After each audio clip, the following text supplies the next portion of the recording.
Hi, this is a story, and there are three families. There's one man, 3 wives and 16 children, right?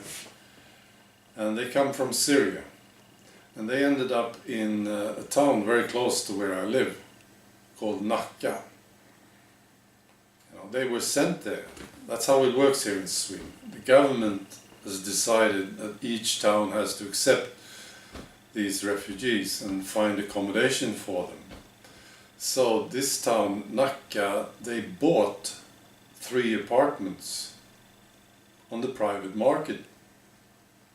They spent approximately $2 million buying these apartments.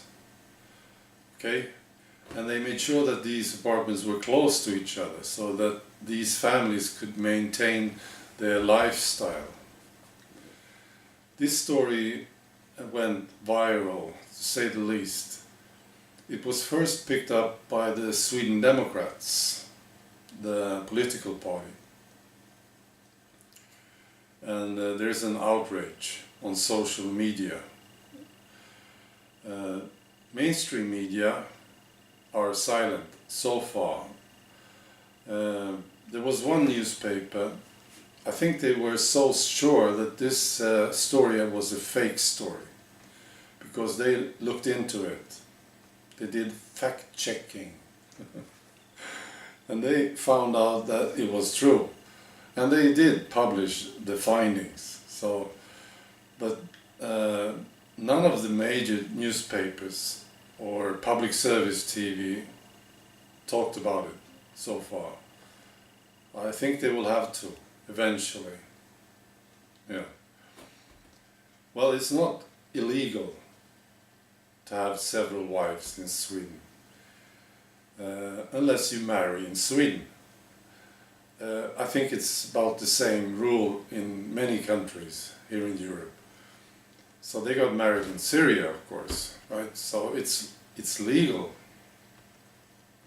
But there are other problems connected to this. Moral issues, you might say. Because, well, Sweden, we don't approve of having several wives. This is a feministic country, remember? So I think it's very, very easy. If you want to be in opposition to the Swedish government, to the left, to the socialists, it's very easy, very. The Sweden Democrats are doing so well, and frankly, they don't have to do much, you know. They will just have to put attention on the things that's going on in this country, and it's fine. People will vote for the Sweden Democrats because these stories, people get pissed off big time.